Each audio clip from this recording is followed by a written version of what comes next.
Buenos días a todos, les doy la más cordial bienvenida al debate titulado Explorando el aprendizaje, una discusión interactiva sobre las teorías del aprendizaje.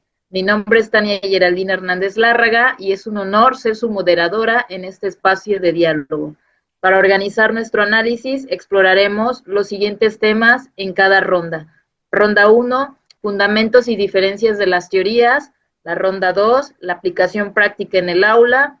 Ronda 3, fortalezas, limitaciones y un debate final. Finalmente, en la conclusión y cierre se integrarán las reflexiones y conclusiones que serán de mucha ayuda para nuestra labor educativa. Cada integrante, cada participante, pues tendrá unos minutos para poder dar respuesta a cada una de las preguntas que se sitúan dentro de cada ronda. Con una mirada crítica, se analizará a fondo los cuatro enfoques fundamentales del aprendizaje. El aprendizaje significativo, por descubrimiento, reflexivo y la perspectiva cognitivo-constructivista. Esto con el objetivo de determinar si realmente se preparan a los estudiantes para enfrentar los retos de la educación del siglo XXI. O si, en muchos casos, son meros enfoques teóricos desconectados de la realidad escolar. Pero, ¿son estas teorías realmente útiles en nuestras aulas o permanecen en el ámbito teórico, alejadas de la realidad de nuestros estudiantes? Esa es la pregunta que guiará nuestra discusión. Examinaremos qué funciona, qué no, y cómo podemos integrarlas con sentido práctico y crítico en la escuela, siempre respetando los principios de la nueva escuela mexicana. Agradezco a nuestros expertos, Elías, Ángel, Saúd, porque van a enriquecer este debate con sus conocimientos y perspectivas. Los invito a un diálogo abierto, polémico y sustentado con ejemplos prácticos. Comencemos. Primera ronda, pregunta sobre fundamentos y diferencias de las teorías. Elías, comencemos contigo. Explícanos el aprendizaje significativo y su relevancia actual. Claro que sí, buenos días. El aprendizaje significativo plantea que lo nuevo solo se comprende si se conecta con los conocimientos previos del estudiante. Esto con la finalidad de favorecer la comprensión profunda y la retención duradera. Por ejemplo, si les enseñamos a nuestros alumnos, no sé, algo de fracciones, podemos utilizar situaciones cotidianas, como el, por ejemplo, repartir una pizza entre sus amigos, para que ellos puedan comprender este concepto de las fracciones de algo que es verdaderamente de su contexto. Pero eso sí, su limitación es que si los alumnos no tienen una base necesaria, se puede dificultar el aprendizaje. Mientras el aprendizaje significativo parte de lo que el estudiante ya sabe, el aprendizaje por descubrimiento coloca al alumno en el centro como protagonista. Aquí no es el maestro quien dicta la respuesta, sino es el estudiante quien la construye mediante exploración, ensayo y error. Por ejemplo, en química, en lugar de darles la fórmula lista, las y los estudiantes manipulan materiales, hacen experimentos, se equivocan y a partir de la experiencia descubren los principios. Esto genera autonomía, pensamiento crítico y sobre todo seguridad en sus propias capacidades. Y sí, implica que el docente renuncia a ese rol de autoridad absoluta que lo sabe todo para convertirse en un guía. ¿Qué miedo hay a que los estudiantes se equivoquen? Precisamente del error nace el verdadero aprendizaje. Fíjense que lo que está diciendo Saúl creo que es importante. A mí me causa un poquito de ruido, ¿no? El sentido el sentir del miedo de algunos alumnos. A lo mejor muchos podrían sentirse perdidos o frustrados ante la situación de no comprender para qué realizan algún experimento de lo que menciona Saúl. Entonces, por ejemplo, Saúl, aquí cabe la reflexión, ¿cómo se podría manejar el estado emocional en estos casos. Mira, Ángel, es cierto que las y los alumnos pueden sentirse frustradas y frustrados al principio, pero yo te pregunto, ¿no es la frustración parte natural del aprender? Si todo se da masticado, los estudiantes se convierten en receptores pasivos, incapaces de pensar por sí mismos. En cambio, cuando el maestro plantea preguntas detonadoras y acompaña el proceso, esa frustración se transforma en motivación y resiliencia. Hoy, la escuela necesita menos alumnos memorizando fórmulas y más jóvenes capaces de enfrentar la incertidumbre. Y eso solo lo vamos a lograr con descubrimiento real. Es muy interesante todo lo que mencionan, pero por ejemplo, a ver, Saúl, ¿no crees que si los estudiantes no tienen conocimientos previos suficientes e incluso el descubrimiento guiado puede ser confuso? Recuerden que el aprendizaje significativo ayuda a que ese descubrimiento tenga sentido y no se vuelva una simple actividad sin comprensión real. O sea, que verdaderamente sea algo que nazca desde su interés y su contexto. Entiendo lo que dices, Elías, sobre la falta de conocimientos previos, pero ese argumento se usa como excusa para no cambiar la práctica docente. No podemos seguir usando la excusa no hay tiempo o faltan recursos como justificación para no innovar en la educación. Si realmente queremos formar estudiantes críticos, autónomos y preparados para la vida, debemos asumir que la responsabilidad no es del contenido, sino de cómo lo aplicamos.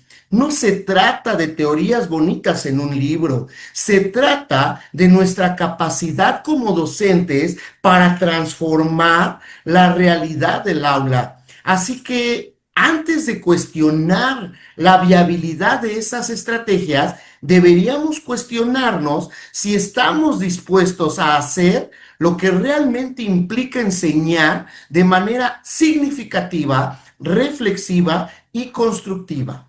Ángel, explícanos sobre el aprendizaje reflexivo. Bien, para dar continuidad a lo que venimos compartiendo, desde lo que hemos estudiado, analizado y obviamente socializado, el aprendizaje reflexivo se basa en que el alumno analice sus experiencias para conceptualizar y mejorar su entendimiento y desarrollar pues el pensamiento crítico, que es algo que está muy marcado en la nueva escuela mexicana. Ahora, pues quiero retomar el ejemplo del experimento del que hablaba Saúd hace un momento. Por ejemplo, para el cierre de clase, los alumnos podrían socializar sobre lo que hicieron bien, lo que consideraron que estuvo equivocado, y con ello a lo mejor poder valorar el resultado obtenido. Además, los estudiantes pueden compartir qué habilidades individuales o colectivas les permitieron desarrollar ese experimento. Esto obviamente pues les va a permitir desarrollar parte de la autoconciencia y por supuesto lo que hablábamos, el pensamiento crítico.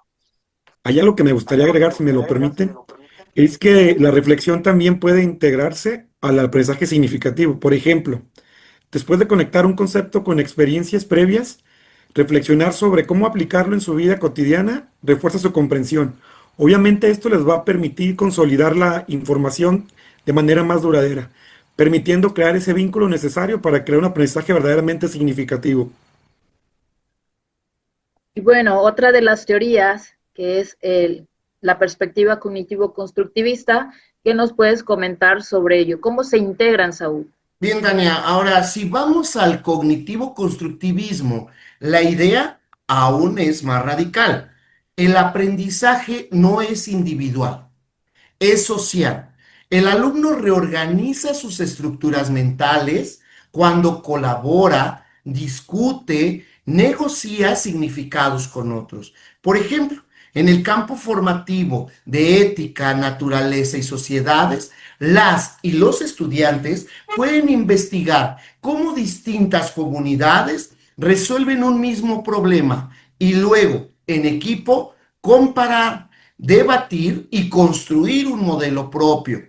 Sí, implica ruido, implica caos, pero ¿qué es la vida real sino caos?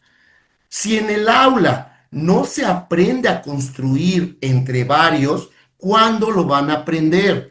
Esta teoría nos obliga a repensar la clase no como filas de alumnos escuchando, sino como un laboratorio de construcción colectiva, Tania. A ver, Saúl, discúlpame, un aporte. ¿No crees que esto suena muy idealista? Es que a veces en las aulas grandes y con pocos recursos, no es difícil mantener la colaboración y la construcción activa del conocimiento. Es que a veces la teoría choca con la realidad práctica. Pues no, si hablamos de la parte, a lo mejor en contextos pequeños, puede que trabajando con grupos reducidos a lo mejor sí se puede lograr. Pero ya viéndolo de la parte urbana con grupos extensos, no creo que pueda lograrse o no sé cómo observas eso, Saúl. Es un reto, en definitiva. Además, quienes dicen que no se puede por falta de recursos o de tiempo, olvidan que la creatividad docente no cuesta. En grupos numerosos, debates, lluvia de ideas, dramatizaciones, resolución de problemas cotidianos, todo eso puede hacerse sin un solo peso adicional o un X número de alumnas y alumnos. Lo que falta no son recursos. Lo que falta es voluntad de cambiar la forma de enseñar, independientemente del contexto en el que te ejecutes. Quiero hacer un comentario. Bueno, yo escucho las aportaciones y creo que son buenas, ¿no? Estoy de acuerdo con ambas. Al final de cuentas, sabemos que siempre hay áreas de oportunidad y obviamente hay aciertos en la práctica. Aquí creo que lo importante es que el trabajo por proyectos, como lo marca la NEM, basados en el constructivismo social, debe favorecer el intercambio, la argumentación, la interacción, la colaboración y, por supuesto, la retroalimentación entre los participantes. Ahora, también es importante reconocer la figura del docente, pues es quien debe garantizar que estos procesos se desarrollen con una estructura clara, de manera coherente, y que es importante considerar que durante el trabajo pues puede acontecer situaciones que obliguen a hacer ajustes. Muchas veces, a lo mejor en nuestra práctica, planeamos algo, sin embargo, surgen nuevas situaciones y que obviamente eso te hace modificar lo programado y pues obviamente esto nos ayuda a atender las realidades, ¿no? Sin embargo, considero que este tipo de modificaciones pueden ser un indicador que permita pues desarrollar un trabajo un poquito más realista. Claro está que esto debe suceder con la participación activa de los estudiantes. A veces perdemos de vista que en este enfoque de la nueva escuela mexicana es el alumno el que debe tener mayor participación, debe construir su aprendizaje en comunidad, ¿no? Y a veces los docentes seguimos tomando la figura central o la participación central en las intervenciones o en las clases. Si nosotros vamos cambiando el chip, obviamente, a lo que nos está pidiendo nuestro plan de estudios, pues con ello estaremos asegurando la implementación del constructivismo social dentro e inclusive fuera de la institución. Fíjate, Ángel, que si me permites, es muy importante lo que mencionas. Obviamente el centro es el alumno, pero fíjate que un rol muy importante en todo este proceso del aprendizaje, pues obviamente es el rol del docente, pues es el que debe planificar de manera clara, porque incluso a veces pueden ser actividades muy cortas, pero si las estructuramos de manera correcta, nos permite aplicar el constructivismo y un aprendizaje significativo, que al mismo tiempo esto va a potencializar la autonomía y la reflexión de los educandos, permitiéndoles en este sentido poder desarrollar las habilidades que necesitan para afrontar el día a día. Ok, cerramos con la primera ronda y comenzaremos con una segunda que es sobre la aplicación práctica en el aula. Y bueno, Elías, ¿cómo aplicas el aprendizaje significativo en tus clases? Bueno, yo creo que una manera muy clara de aplicar el aprendizaje significativo puede ser con el uso de organizadores previos y ejemplos de la vida cotidiana para conectar estos conocimientos. Yo siento que esto es verdaderamente significativo, porque parte de la realidad e intereses de nuestros educandos. Pero, por ejemplo, al enseñar historia, podemos relacionar eventos con experiencias familiares de los alumnos. Esto pues nos va a permitir que ellos conecten algo que a lo mejor puede ser abstracto, pero con algo que viven el día a día. Además, pueden incorporar o podemos incorporar en nuestra práctica educativa debates y reflexiones posteriores para asegurar que comprendan la importancia y no solo memoricen datos. Obviamente con la finalidad de que puedan aplicar este pensamiento crítico de manera asertiva para poder reflexionar todos los eventos que han suscitado y de qué manera impacta en el hoy y posiblemente en su futuro. Yo, por ejemplo, trabajo con proyectos en los que primero las y los alumnos exploran, luego descubren y finalmente construyen colectivamente. Por ejemplo, en un tema de medio ambiente, no empiezo con una exposición. Los llevo a observar un río contaminado, investigan por su cuenta, formulan hipótesis y en equipo diseñan propuestas para solucionarlo. ¿Qué consigo? Autonomía, colaboración y pensamiento crítico. Y aquí es donde muchos se incomodan. Es que eso lleva tiempo, es que puede no cubrirse el programa. Pero pregunto, ¿qué programa vale más? ¿Cubrir todas las páginas del libro o enseñar a los niños a resolver los problemas reales de su comunidad? Fíjense que una parte importante después, o durante más bien la implementación de estas estrategias o proyectos, pues tiene que ver con el proceso reflexivo, ¿no? Este es clave y es fundamental para asegurar el aprendizaje, pues se sabe que no basta con descubrir, se debe interiorizar lo que se está aprendiendo. Obviamente para ello es importante poner a prueba pues diferentes procesos mentales y obviamente anclarlos. Por ejemplo, a mí siempre me ha causado ruido el hecho de que la memorización a lo mejor llegue hasta descalificarse. Sin embargo, pues he sabido que para la solución de muchos problemas prácticos o en la vida real, pues es necesario, por ejemplo, ¿no? Las tablas de multiplicar. Un alumno que no se sabe las tablas, a lo mejor va a tener problemas para poder hacer sus cuentas a la hora de comprar un producto en la tienda, en el mercado, en cualquier contexto, ¿no? Y podemos ejemplificar de diferentes maneras. Sin embargo, es importante que el alumno eh, pueda llevar a la práctica todo aquello, llámese memorístico, reflexivo, llámese en cualquier circunstancia, lo pueda llevar a la práctica en su vida real y que esto le permita solucionar problemas y con ello validar, pues obviamente, lo que se está estudiando o aprendiendo en la escuela, ¿no? Y si me permiten agregar otro ejemplo sobre aprendizaje significativo, podría ser en matemáticas, se me viene a la mente, cuando presentamos algún problema, yo siempre me aseguro que sea de la vida real de mis educandos, puesto que al pedirles esto, ellos pueden proponer diferentes soluciones y luego van a reflexionar sobre qué estrategias les funcionan y cuáles no. Obviamente dándoles esa autonomía para que ellos puedan buscar diferentes soluciones al problema. Pero siempre me voy a asegurar de que sea de su contexto. Partiendo de ahí, esto con la intención de que verdaderamente les sea significativo, pero teniendo claro que esto une al descubrimiento, la reflexión y el conocimiento previo.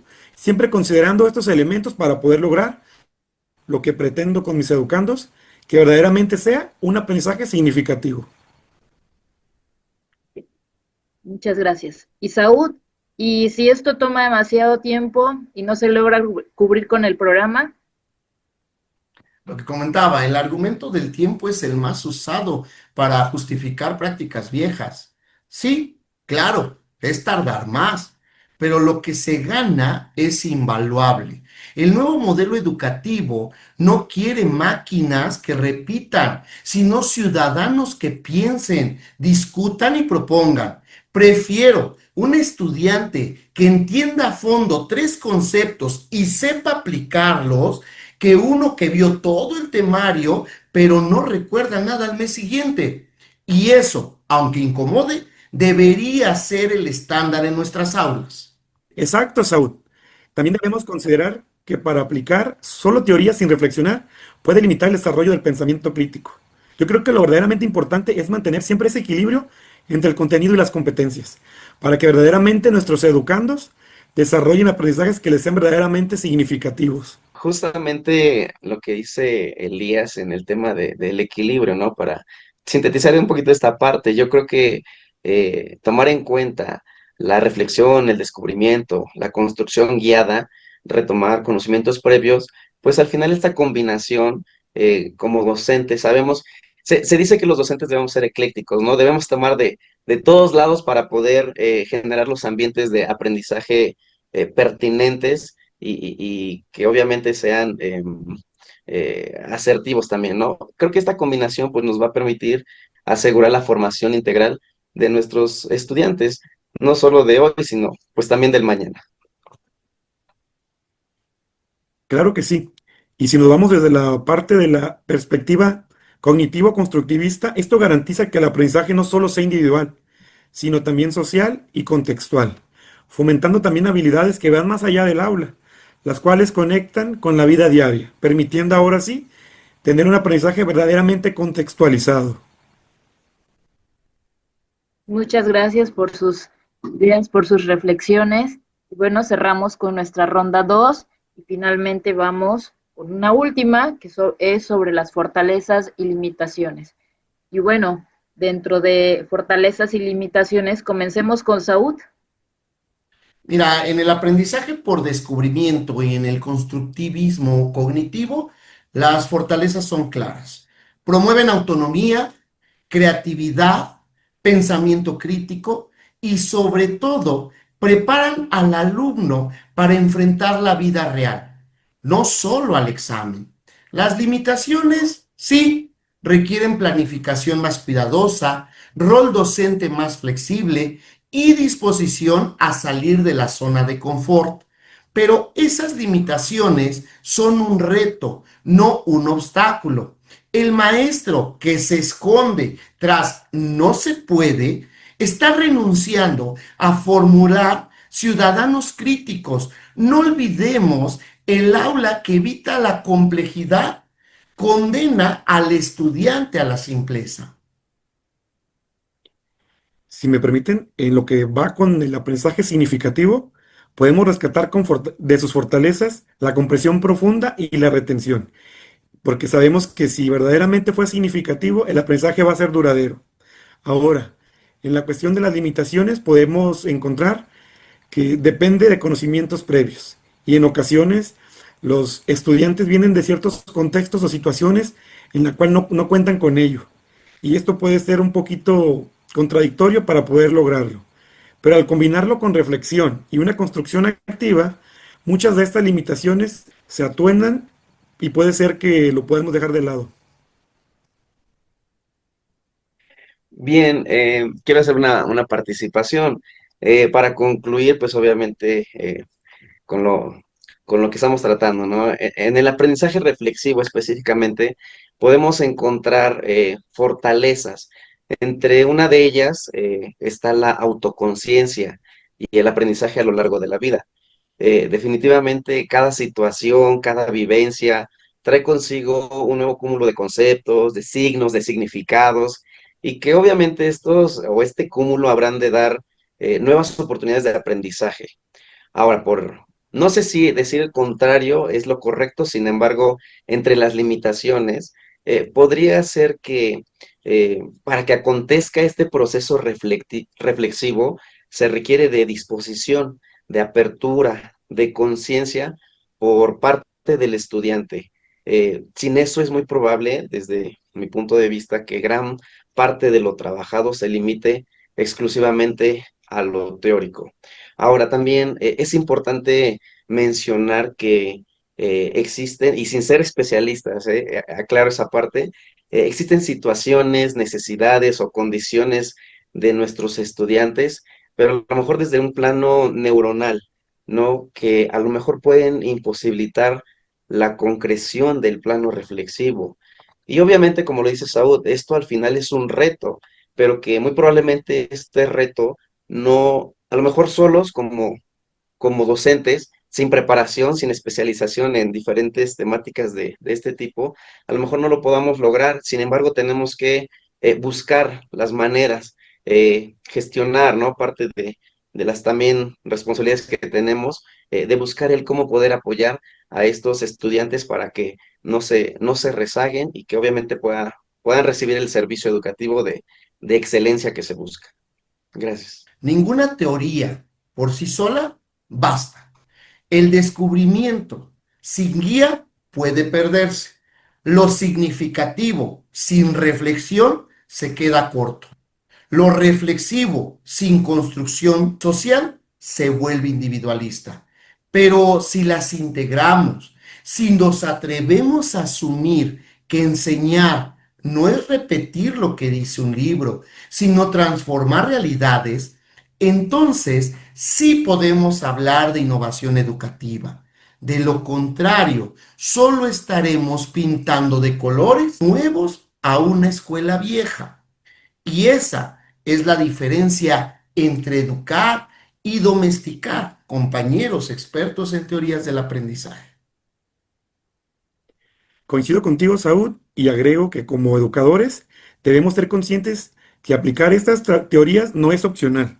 Al contrario, es algo esencial para preparar a estudiantes capaces de enfrentar retos reales que sabemos que día con día son más complejos para ellos. Es por eso que la teoría no solo basta. La práctica reflexiva y crítica es lo que transforma la educación.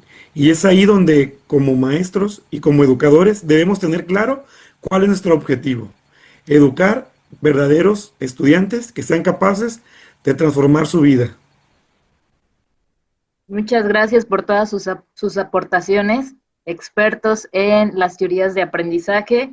Bueno, vamos a cerrar con una conclusión en la cual pues está relacionado con todo las reflexiones e ideas prácticas que ustedes pues, nos han compartido. Entonces, hoy debatimos cómo las teorías del aprendizaje significativo por descubrimiento reflexivo, cognitivo constructivista, pues aportan al aprendizaje. Todas estas pues, coinciden en un estudiante activo y autónomo. Los invito a adaptar estas estrategias al aula, fomentando la reflexión, la construcción del conocimiento y el desarrollo de habilidades esenciales para la vida. Cada teoría ofrece una perspectiva única sobre cómo ocurre el aprendizaje. El aprendizaje significativo nos recuerda la importancia de conectar el nuevo conocimiento con lo que ya sabemos, haciendo el aprendizaje más personal y duradero. El aprendizaje por descubrimiento nos impulsa a fomentar la curiosidad y la autonomía en nuestros estudiantes, permitiéndoles construir su propio entendimiento a través de la exploración. El aprendizaje reflexivo nos invita a cultivar la autoconciencia y la capacidad de aprender de nuestras experiencias, promoviendo un aprendizaje más profundo y significativo. Y la perspectiva cognitivo-constructivista pues, nos recuerda que el aprendizaje es solo un proceso social y cultural situado, donde el contexto y la interacción juegan un papel fundamental. Si bien cada una de estas teorías tiene sus propias fortalezas y limitaciones, todas estas convergen en un punto crucial, la importancia de un estudiante activo y comprometido en los procesos de aprendizaje. Como educadores, nuestra labor es conocer estas teorías, adaptarlas a las necesidades individuales de nuestros estudiantes, creando un ambiente de aprendizaje que fomente la exploración, la reflexión y la construcción del conocimiento. En este sentido, pues esperemos que este debate inspire nuevas formas de enseñar y aprender, permitiéndonos transformar la educación y crear experiencias más significativas para nuestros estudiantes. Muchas gracias a los expertos por todas sus aportaciones y pues bueno, nos dediquemos a enseñar, ¿no? Y a generar más aprendizajes significativos para nuestros alumnos. Muchas gracias. Muchas gracias. Gracias por la invitación. Muchas gracias.